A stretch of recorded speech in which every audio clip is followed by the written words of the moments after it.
Welcome to the program Inside Council Chambers. My name is Ishmael Mgandla. Today on the program, my guest is Mr. Khumbulani Maphosa. He's not a new face in the program. He's been here discussing different issues, but today we're discussing the issue of water crisis in Bulawayo. So he's a member of Bulawayo Water Action.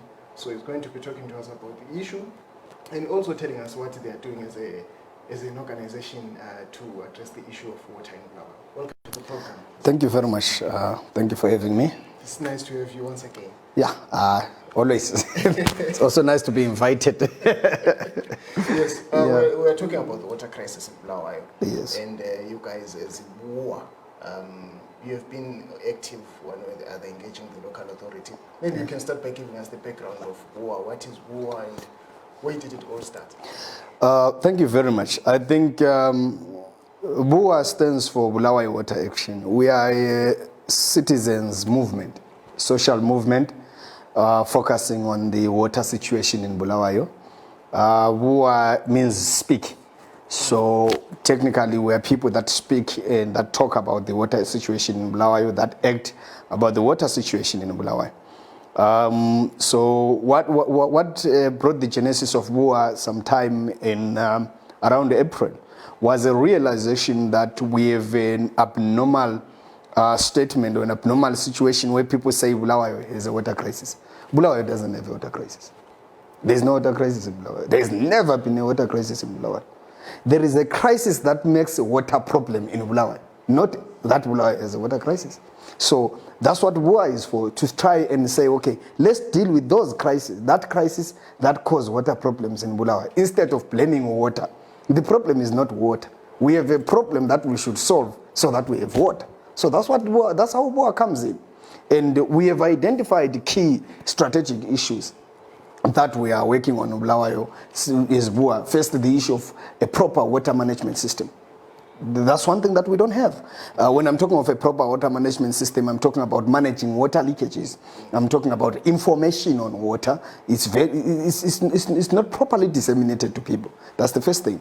Number two, we're saying let's look at alternative water sources. I know there are people that are talking of Zambezi water project, which is okay, a long-term project that has taken years to come.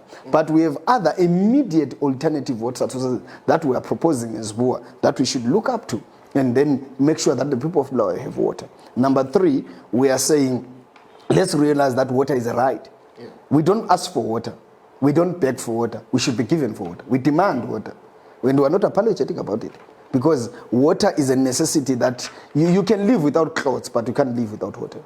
So then the third issue that we're also looking at is BUWA is that saying no to coming water. We're very clear. We don't want coming water. It's actually not coming water, it's coming sewer. If they could find water in Kami, the better. But currently there's no water in Kami. There is sewer in Kami, not to Kami sewer. It doesn't give us the dignity that we deserve as human beings. I know people say, oh, water recycling, sewer recycling is happening in other countries. Yes, we're not other country. We're Bulawayo. Those places are not the city of kings and queens. We are the only city of kings and queens. So they should not compare us with others. We are not them.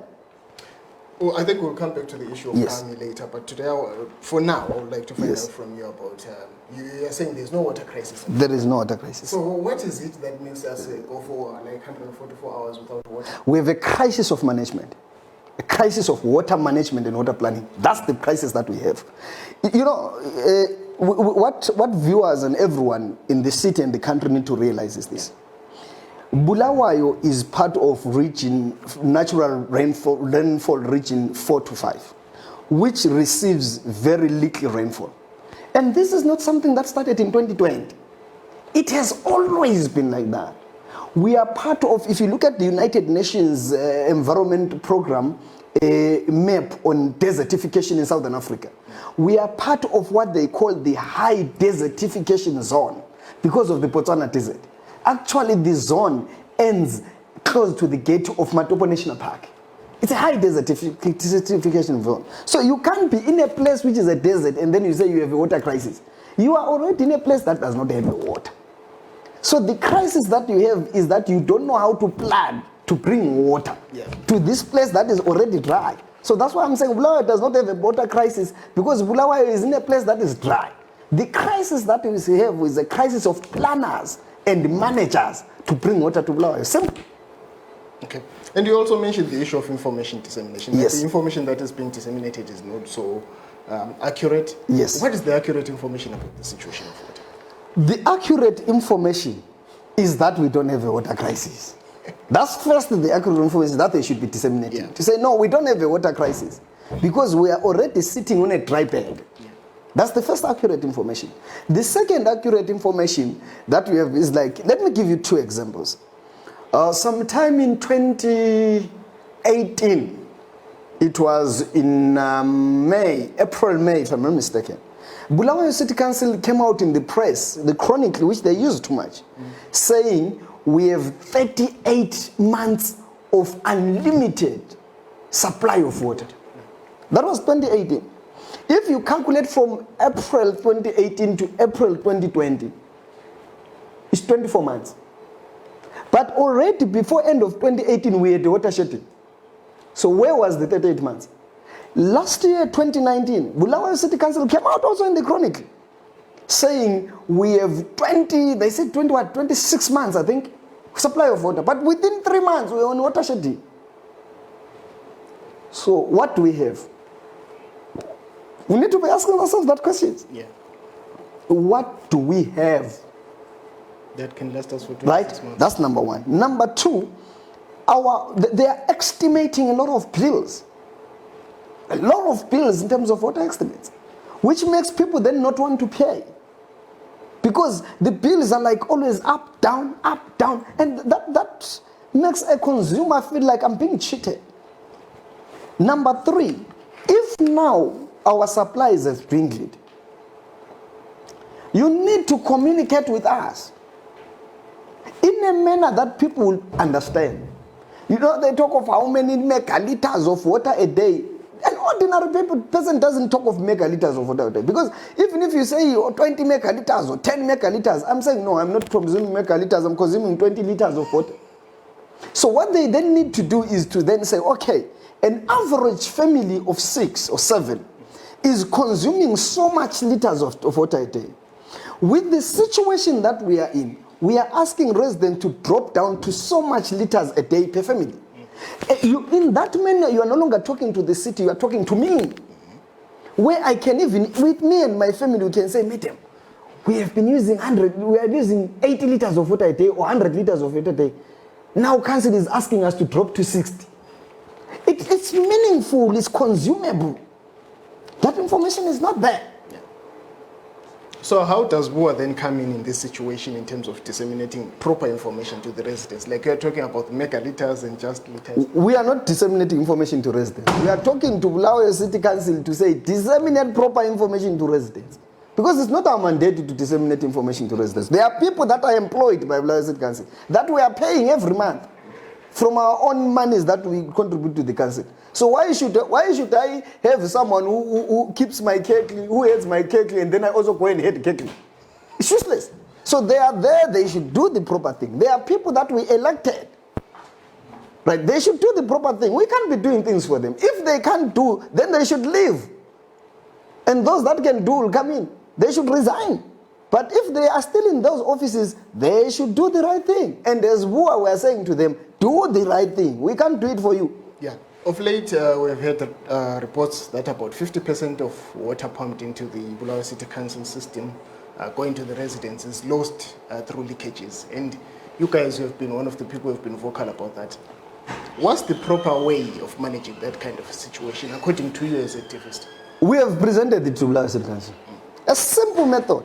It's not even complicated. We are talking of simple things. You know, one thing that's why I'm saying we have a crisis of dealing with water issues. What is lacking in Bulawayo City Council is a simple method. For instance, the site has a service delivery app. If site can have a service delivery app, why doesn't Bulawayo have a water leakages app? Simple thing. Have an app, and you don't even need an app. With Bulawayo City Council, there is no app. You see, the problem that is there is priority. Maybe I'll come to the app, but priority. There are water leakages that have been there for 2 to 3 years. Never attended to. It's until when you put pressure, that's when they start attending. So they should stop, they should start attending. Do we have a policy on water leakages, for instance? to say if a water leakage is reported today, it's going to be attended in so many hours. Do we have a policy? Do they have a system? I'm not sure. Why I'm saying I'm not sure is because we have a water leakage that has been there for 2 years. Council employees pass there. Everyone in council pass there. They see it. Why do we see it when they don't see it? They drive past the water leakage and they don't act on it. So that's why you have a problem. Then the other thing is they should develop an app where I can take a picture, post there, or when I report it as a leakage, they put it on the app. They can have a map of all the water leakages. In that manner, it could also show them which now places are now susceptible to water leakages. Then they can tell you, no, maybe this area, a hillside area or Ntumbane area, this line seems to be having problems. Let's deal with it. Let's have a permanent solution. But currently, it's just sporadic. It's popcorn. So if it's popcorn, you don't have a clear system of managing it. Okay. As BUWA, we have been saying, we are taking, if our members, if you see a water leakage, send it to us, we simply raise it to City Council. If City Council takes 7 days without acting, we give it a best certificate. That's what we do. We report to City Council, they give us a reference number. If they don't act, we give it a best certificate. Because every child born has a birth certificate within a certain number of days. So we also give it a birth certificate to say, no, this one. And when we are now giving the birth certificate, we are saying it's now a child of Bulawayo City Council. It's no longer our problem. It's a Bulawayo City Council problem. Because they should act. They will tell you that they don't have enough plumbers and everything. It's not our problem. Our problem is manage water.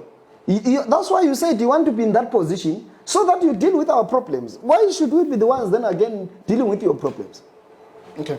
Speaking of plumbers, I spoke to some of the residents and they were suggesting, they were of the opinion that maybe Bulawayo City Council, if it's short-staffed, they should maybe recruit community plumbers.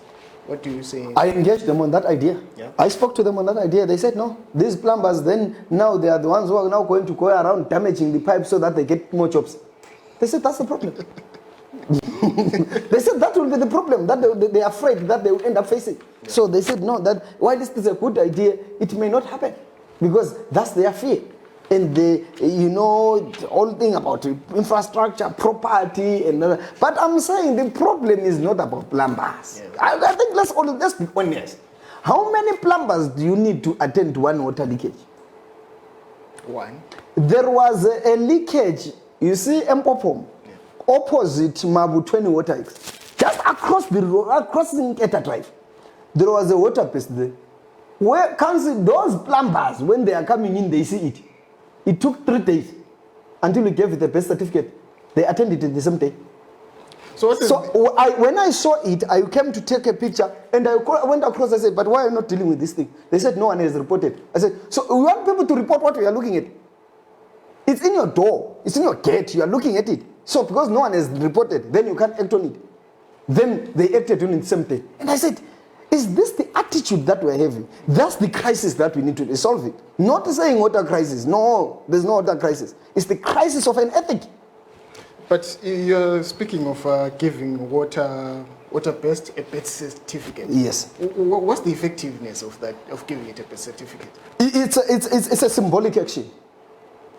Okay. It's a symbolic action to say, if you look at our birth certificate, it has a name of a child. We give it the place of why it's there. It has date of birth. It has the name of the mother and the name of the father. And it has also the birth entry number and the place of birth. It's just a symbolic action to just put pressure. Yeah. Earlier on you spoke about alternative sources of water. Yes. You spoke about, is it a green belt, something like that? We are sitting on an aquifer. Let's be real. Bulawayo CPT is sitting on an aquifer. Yeah, but I was reading on the Sunday news of this past Sunday, where Bulawayo City Council responded and said they cannot be doing drillings in the No. to harvest No, water. no. That's the crisis that we're having. Why do we have engineers if they can't think? The job of an engineer is to make sure that that water is tapped. We don't care where you are drilling. Even if you need to travel 20 kilometers or 30 kilometers out of the CPT, drill and then drill horizontally coming to the water, do it. But it was cost. No. Zambezi's water would be done at whose cost? The water leakage is currently happening at whose cost? Wouldn't you? The contaminated water that is being drank by people of Luveve, Popoma and Minyara is happening at whose cost? It has always been at our cost. Right? The aquifer boreholes that are being drilled at Mayfair and Epping Forest, whose cost? They should not be telling us about cost. Because we are Bulawayo City Council, we are the funders of this institution. So we should not be talking of a cost here. We should be talking of a product that we should bring up. So if it means they can't drill inside the CPT, I'm saying they should go maybe 20 kilometers from the CPT. Drill vertically, then horizontally to this thing that we want. What we want is water. And we are sitting. So are you telling me that you can be thirsty? You see, there is this pail. Yeah. If this pail was with water here, can I suffer? Because I don't have a cup. So the problem is that I don't have a cup to pick water from this thing. That will be the crisis of a lifetime. So that's why I'm saying the crisis is not water. It's how to get water. Okay. You had only mentioned the issue of aquifer. Yes. What are the sources of? We have given them a paper as well. Yeah. We have said start what we call run-off arrest. I presented it even at the Bulawayo City Council Water Crisis meeting in Light City Hall, and the engineer dismissed it. On what basis, though? No, the basis is that these guys, I think their thinking is that only them should think. Run-off arrest is simple. Bulawayo is too much hard surface. I think we can safely say Bulawayo is 90%, close to 80 to 90% hard surface.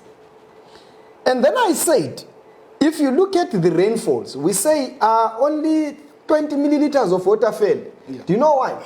Because you are checking the water that came into a rain gauge.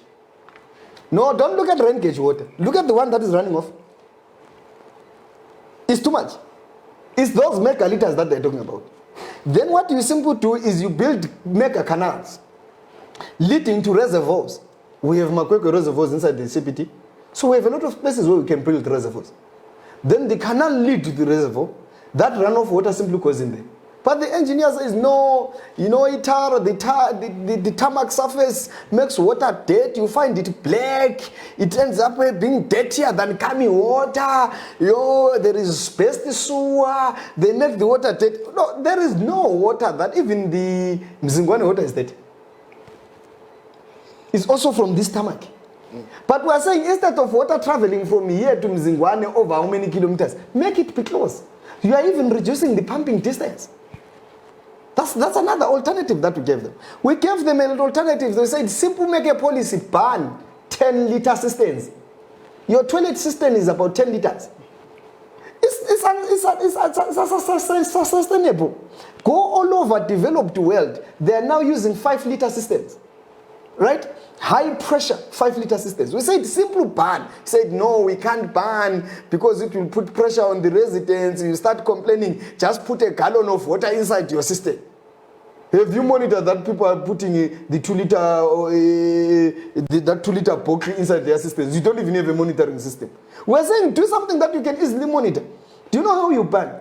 Yeah. It's simple. You said all the new locations that are going to be built, new suburbs that are going to be built as from 2020, this is the system that is allowed, nothing more. That's how you simply ban. You don't start by banning from the one who has. Then we will deal with the ones that are having the 10-liter ones. But you start from the ones that are don't having going forward. Those are ideas that we gave them. And the response that they give, when you just give the idea, you see that they won't implement this because the first response is to rubbish it. We had said to City Council, stop giving farmers along the pipe that comes from Zingwane, escorting farmers and the Nyamandlovu farmers. Stop giving them our fresh purified water. Why are you giving them? It's wrong. Stop doing it. Keep that water for the residents. Stop giving industry purified water. Industry is using in their plants the water that I'm using in my home, which is wrong. Take your dirty coming sewer water and give it to industry. I grew up playing in the park. There were the taps that called recycled water, do not drink. We didn't even know what it is. But you will know when they have water, you find that water will be smelly, so that, this is the sewer water. Then why are they not doing that? Then now they are even watering their parks with fresh water. So there are many things that we're wasting water on. Okay. But I think we've discussed more of locally. What about Zino? I'm sure Zino has got a huge responsibility. Zino should be taken to court. Yeah. And why haven't you done that yet? No, I don't want to preempt what we're going to be doing about Zino, but you will be calling me. So very soon, not very far from today, maybe in 2 to 3 months' time, you will be inviting us here to talk about an action that we are doing with Zino, because Zino has a mandate to give us bulk water. Since they came in, they've never constructed even one dam for us, and we're taking them a task over that. Very soon you will hear the news. We will take them a task. But we are saying, while the Zino is constructing another water source, Bulawayo City Council do what is right. Yeah. So Zino has a case to answer. They are failing to construct. If they can't construct a dam for us, they should go. They should leave us alone and we'll come up with solutions on our own. They should not be talking about, oh no, they are saying they're investing on Epping Forest, yeah, what. We hear that. It's okay, but it's not enough. Why did you take the mandate from government when you can't do it? If Zino people that are employed in Zino can't do it, they should resign. Do you know the simple thing in this life? If you can't deliver, go. But has that been happening? I don't think it has been. No, that's what should happen, and that's what will force to happen. Okay. You have to deliver or leave. Okay. You touched on the Kami water area when, and you've been vocal. Not Kami water, Kami Sua. No, I'll call it Kami water because that's what is. Okay, say Kami water, I will say Kami Sua. It's okay. Yeah. Yes. You've been speaking about Kami water. Yes. I was following a water crisis meeting. Yes. That was held in the Bulawayo City Council. Yes. City Hall, and they were proposing the water, Kami water, yes, to be purified and given to residents as an alternative because of the situation that we're currently in. Yes. And you guys have been opposed to that. Yes. What has been the reason? Why are you objecting to that? That's Kaka water, not Kami water. So that's why we need to be. And I think that there are a number of reasons. Yeah. Number one, the cost of purifying water is too expensive compared to the other costs that for the alternatives that we have given them. Why do you go for an expensive alternative project when there is a cheaper project? Simple. Logical reasoning.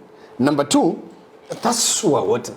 That's why it was decommissioned. There's sewer and other effluent that we don't want to drink. Yes, we will purify it. I don't believe Bulawayo City Council will purify that water to standard when they are failing to just maintain a system that brings water to my home. I have said it to them. First, they deal with the system that is contaminating water in our suburbs here. Then we will talk about coming. There is no confidence. That's a simple thing. First, they deal with leakages. If you can't deal with leakages, well, how about leakages that will happen when you are purifying there? Do I trust you? Right? That's the second reason. The third reason is an issue of where, a simple question that I've always asked. Who is going to drink that water? I have asked that simple question, no one answers. That water is going to be given to Nabe Malochin because we are poor. Yeah. No, I be my not us the poor. Why do you want to have a project experiment with us? So if they can assure me that they are giving it to these ones that are rich, it's okay. Let the rich speak. But I'm speaking for my colleagues who are poor, who are going to be given that one.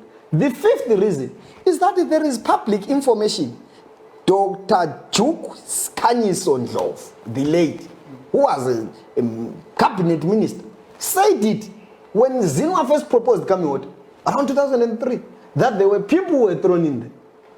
And we are saying, if a cabinet minister who is sworn to truth and secrets says that, it means he knows. Why don't we have an explorative process of trying to find out the truth? Then the mayor says there is no scientific evidence. And then I ask the question, do you have scientific evidence that they're not there? If we are saying rumors are saying this, no, there is no scientific evidence. Do you have scientific evidence that people were not thrown in? That's an open water source, anything can happen. So that's the evidence that we have. Okay, Mr. Maphosa, but coming into conclusion on our program, you guys were saying you formed your this activism around water in April this year. Yes. But why now in 2020 when we've been having water shedding from as back as 2005 and so on? You know, there is always a time for everything. That's what the Bible says.